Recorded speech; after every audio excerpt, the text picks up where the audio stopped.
Okay, gonna do something really quickly on Babylon. Um,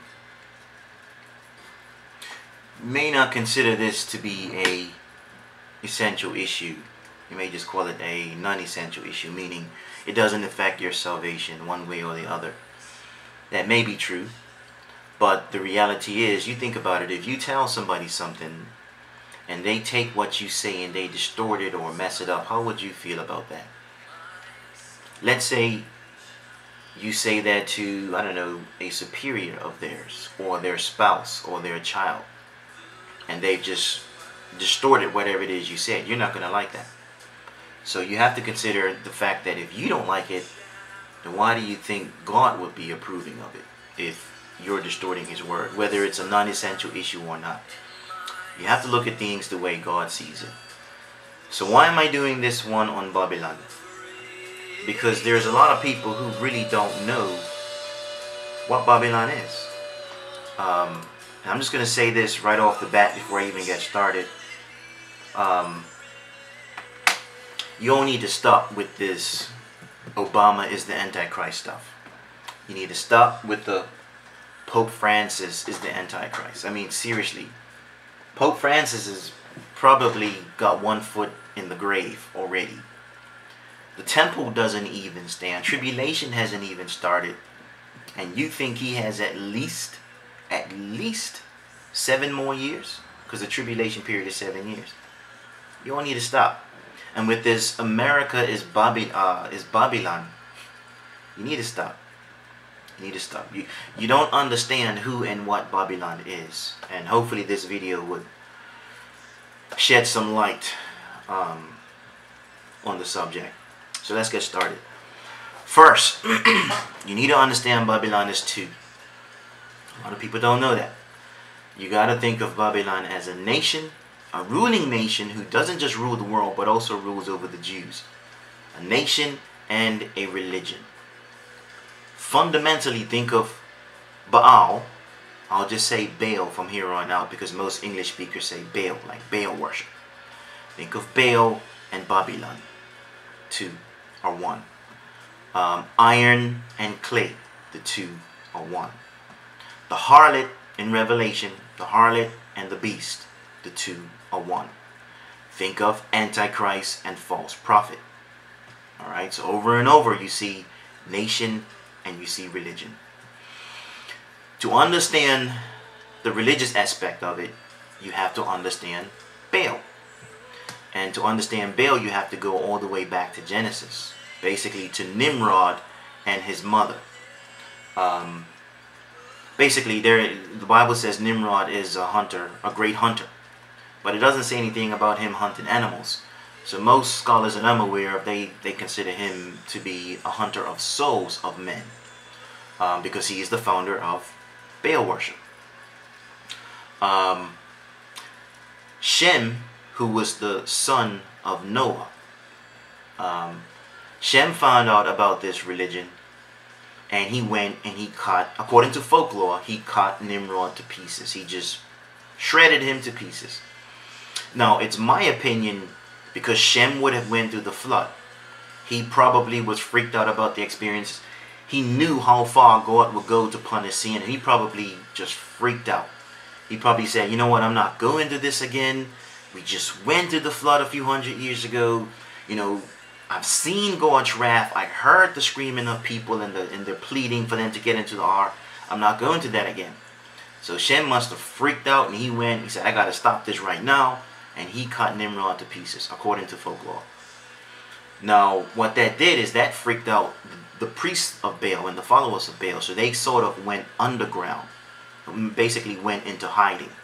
The same way when Romanism, which we know as Catholicism, Roman Catholics, when they infiltrated the church and basically persecuted Christians, you know, true Christians went underground.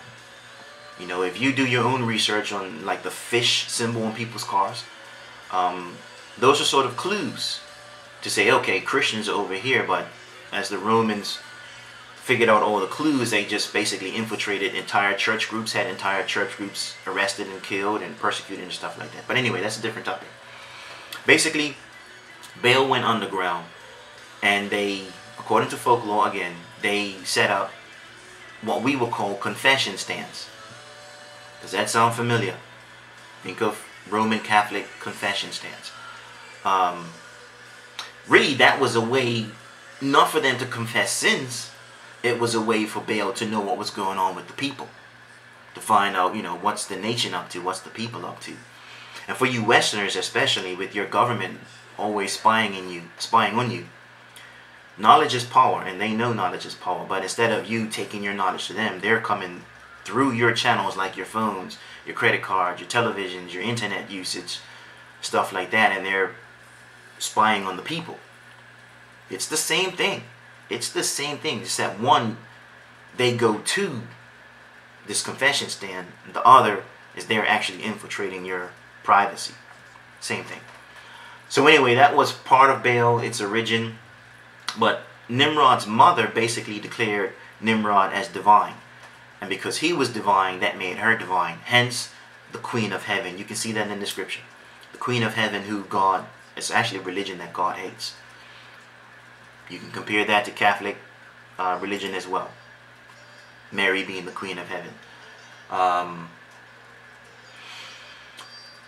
Basically, what happened is Baal spread throughout the entire, well, not the entire planet, but it just spread. It went to Egypt, it went to India, it went to Rome, it went to Greece, went to Babylon. That's why you find all these Virgin Mary, or not Virgin Mary, but virgin births with sun god deities. It all came out of Baal. Or it all came out of Baal. And I know the skeptics are going to have a field day with that, but I'm not going to go into the history as far as Christianity is concerned. Maybe a different video I'll do that, but remember, this is about Babylon. This is the religious aspect of it. Babylon itself, you have to look at basically the two apocalyptic books, Daniel and Revelation. In Daniel, it tells you 4 kingdoms. It represents them with the metallic man, and it represents them with the beasts that come out of the sea, of the earth. For those of you who are unfamiliar with the story, and just to refresh others, when it comes to the metallic man, it's the head of gold, which is Babylon, the chest and arms of silver, which is Medo-Persia, the thighs of brass, which is Greece, the legs of iron, and then the feet of iron and clay. There are 5 limbs: head, chest and arms, thighs, legs, feet.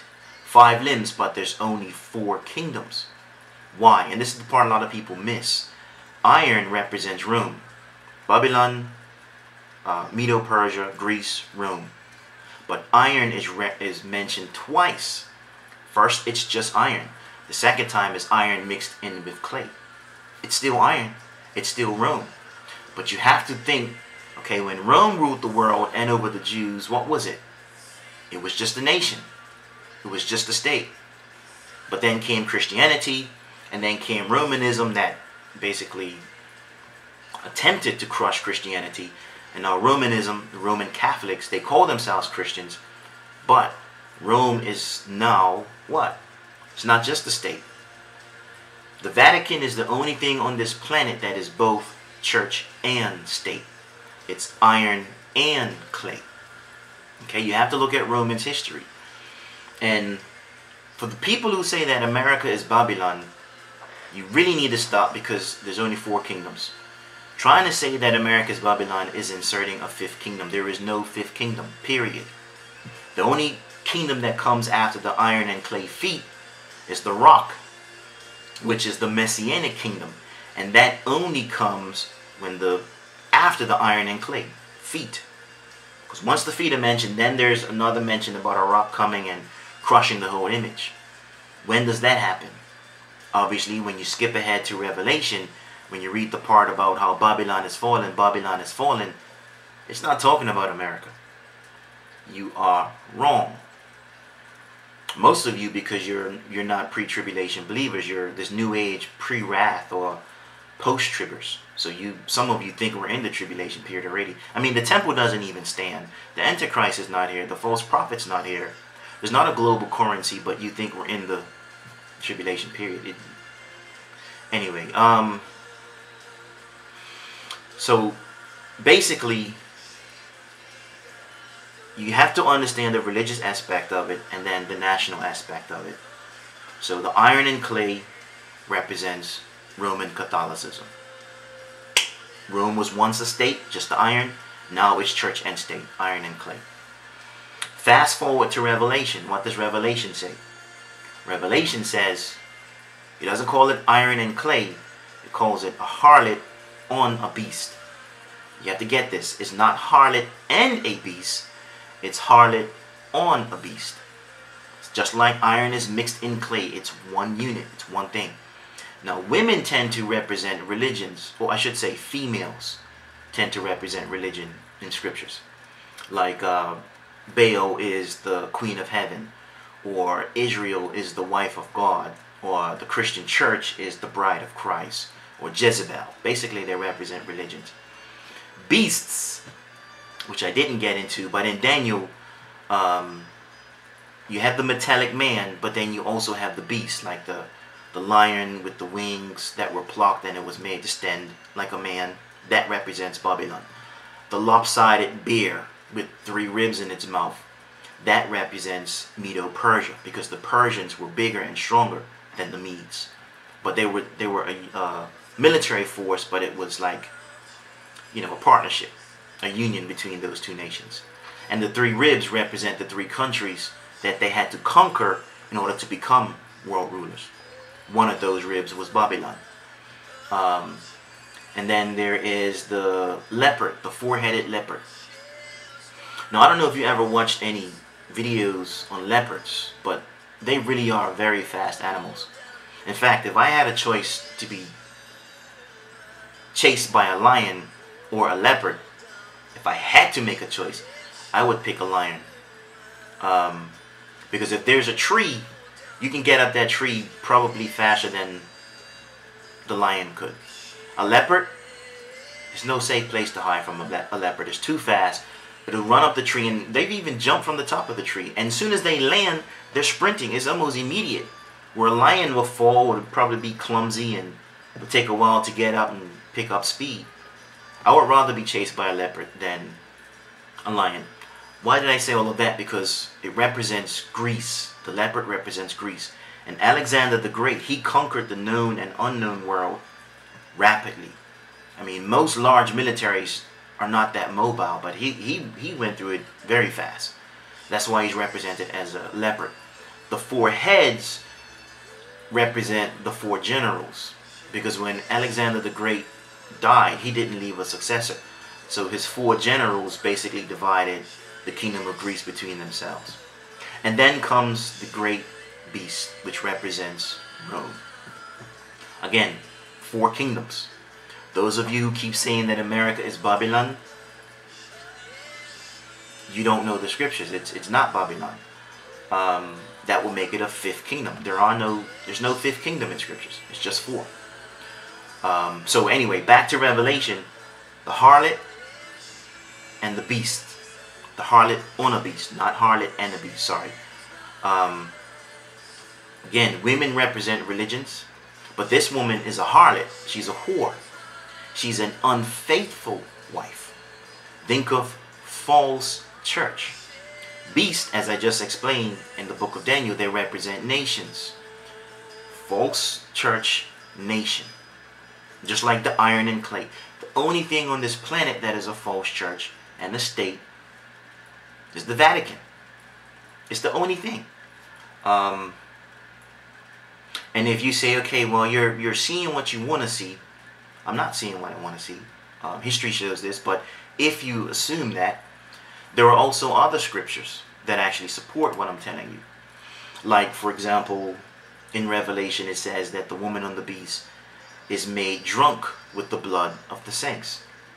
You think about what Rome has done. People, see, here's the thing with Christians and other people who may have some sort of, like, maybe they just go to church, but they're not really Christians, or people who just think whatever they want. You're too busy looking at a barking dog in the form of Islam. You're too busy looking at these other things like popes and President Obama and stuff like that. Listen, when I was a kid in maybe the late 80s, early 90s, I remember people saying that Russian president, I can't remember his name, Vladimir, something like that. Remember the guy, those of you who are old enough, remember the Russian president that had that birthmark on his forehead? Like the mole or whatever? People's like, he's the Antichrist because, you know, the Bible says, you know, the Antichrist is going to suffer a wound to its head and he's going to come back to life. Christians were saying that too. I've learned a long time ago, Christians are people too. You're just as gullible as some of the heathens sometimes when you don't read and you don't study. He's dead, to my knowledge, 20 years ago. What happened to him being the Antichrist and the beast? So now you're saying it's Obama. Some of you probably said it was President Bush, maybe even Reagan. I don't know. But you guys need to stop with this stuff. Islam is a barking dog. You're so busy looking at the barking dog, you don't see that sleeping lion behind both of you, just waiting for its time to pounce and devour both of you. You're underestimating the Vatican. You really are. You're underestimating its power. You're underestimating its wealth. You're underestimating who and what she really is. She is that dragon. She is Babylon. So anyway, harlot on a beast. The beast represents nations, females, false church. Same thing as iron and clay.